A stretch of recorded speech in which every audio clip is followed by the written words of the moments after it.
At the start of the movie, we see Hannah and her husband traveling to meet his father. Her husband's father has called all of his children together for a special occasion, and they are excited to go. Hannah's husband tells her that it's his father's 75th birthday, and that's why everyone has been invited. Hannah mentions that his father didn't personally invite her, and she wonders if it might cause any issues. Her husband reassures her, saying that since they are married, she is part of the family, and it's important for her to be there. They arrive at her father-in-law's luxurious house, where they meet her husband's 3 siblings, an older brother, a younger sister named Cami, and a middle sister. The family is happy to reunite, but they aren't fond of Hannah. They believe she married their brother for his money. As everyone gathers in the garden, they wonder why their father has summoned them. Most of them assume it's because of his birthday. However, the father's guard informs them that their father has something important to discuss. Hannah's husband leads everyone inside, where they go upstairs to meet their father. He reveals that he has installed a high-level security system in the house to prevent anyone from getting in. The siblings are surprised and ask why this is necessary. The father responds, saying that someone is coming tonight to kill him,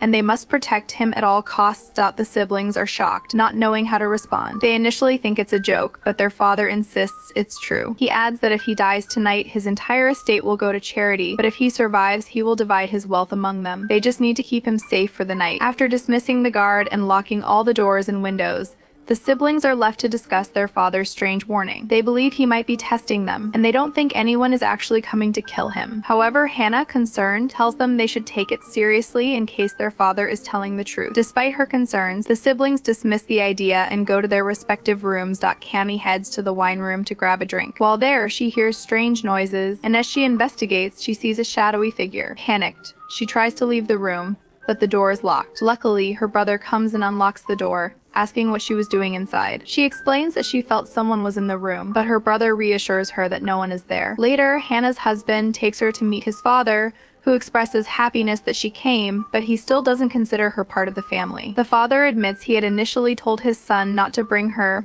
but her husband insists that since they are married, she is indeed family. Meanwhile, Cami's brother is playing pool when his glass suddenly falls, and he notices all the balls gathered together on their own. Startled, he wonders what's going on. Then, his sister comes in and they start talking. Feeling bored, Cami goes to the swimming pool. While recording a video, she notices a figure standing behind her, but when she turns around, no one is there. She calls out, but no one responds. Just as she prepares to swim, a mysterious entity grabs her and slashes her forehead, causing her to bleed. The entity drags her into the pool, where she dies. The siblings, still unaware of Cami's fate, continue discussing why their father had gathered them. Hannah's husband overhears them bad-mouthing his wife and confronts them. That's when they realize Cami is missing. They go downstairs and find her lifeless body, leaving them in shock and confusion. One brother suggests that none of them could have done it since they're all family, except for Hannah. Suspicion grows around her. Hannah's husband defends her, saying that she couldn't have killed Cami because she was with him the whole time. Despite this, the siblings remain suspicious,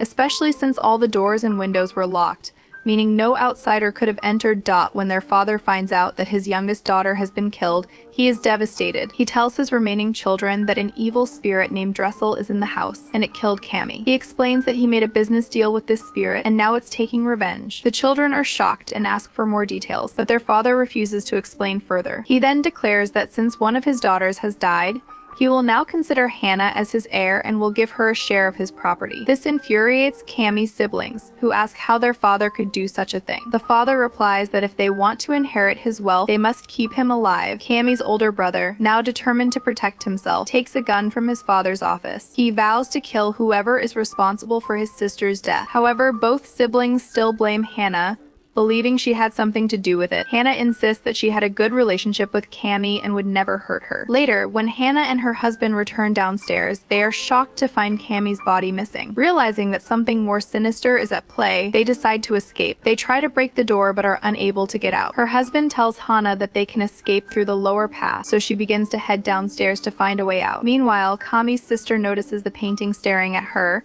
leaving her both surprised and terrified. Just then, her brother arrives and calms her down, saying, "I will go to any extent to save Dad. I believe Hannah and our brother are conspiring together to get rich and take over Dad's property, but we won't let that happen." Hannah and her husband are downstairs, searching for a way out, but they find all exits locked. Eventually, Hannah's husband manages to unlock one and says, "There's just enough space to squeeze through." Hannah tries to crawl out, hoping to get help but gets stuck. She sees something outside that frightens her and tells her husband, "I saw someone," he helps free her, and they start running. As she closes the door, they spot a demon in front of them, leaving them shocked. Before the demon could approach, they quickly hide inside a locker. However, Kami's brother and sister lock the door from the outside, trapping them inside. Hana's husband warns, "If the temperature here drops below 0 degrees, we'll die. There's very little oxygen in here, so we have to get out no matter what." They try to escape, but fail. As Kami's brother and sister move forward, they hear a sound. When Kami's sister approaches, a mysterious force begins to lift her into the air and drags her into a room. When she regains consciousness, she's horrified to find herself alone in the room, seeing demonic footprints on the floor. She looks toward Kami's painting, which is bleeding from its forehead. Suddenly, Kami emerges from the painting, scaring her. Then Kami vomits on her. Kami's brother arrives and points a gun at her, saying, "Stay away from my sister, or I'll shoot you." But when she doesn't stop, he shoots her. However, when Kami disappears, he realizes he has accidentally shot his other sister, killing her. Devastated, he cries, realizing he has just killed his sister by mistake. He begins to understand that this is not Hana's doing, but the work of a demon. With the oxygen level dropping, Hana and her husband are on the verge of death. At that moment, their brother arrives, opens the door, and saves them. He tells them, "You won't believe what I saw a demon." They both respond, "We've seen the demon too. If we want to survive, we need to get out of here." Kami's brother instructs them to find a way out while he distracts the demon. As they try to escape, the demon attacks, but they manage to lock themselves inside a room. There, they discover a hidden room behind a bookshelf filled with objects related to demons. Shocked, they wonder what their father did to bring the demon into their lives. They find a demonic symbol with blood inside it. Meanwhile, Kami's brother encounters the demon, who appears as Kami in front of him. Startled, he loses his balance and falls, breaking his leg. His gun falls out of reach. The demon reappears in the form of his other sister and drains his blood, leaving his body devastated and lifeless. Hearing his screams, Hana and her husband arrive to find him missing, realizing he has been killed too. Desperate, they head to their father's room and confront him, asking, "What have you done that caused all your children to die?" Their father reveals, "There's a demon in this house. I made a deal with it for a special purpose. I sacrificed my children so that I could become immortal and live longer. I'm 75 years old and don't want to die. I sold my bloodline, my children's souls, to the demon." After this revelation, their father grabs a gun and shoots Hana's husband, killing him instantly. Hana, devastated and terrified, watches as her father then aims the gun at her, saying, "You aren't really a part of my family, but I still need to kill you." He shoots her, hitting her hand and injuring her. Hana flees and hides within the house to save herself. As her father searches for her, he confesses,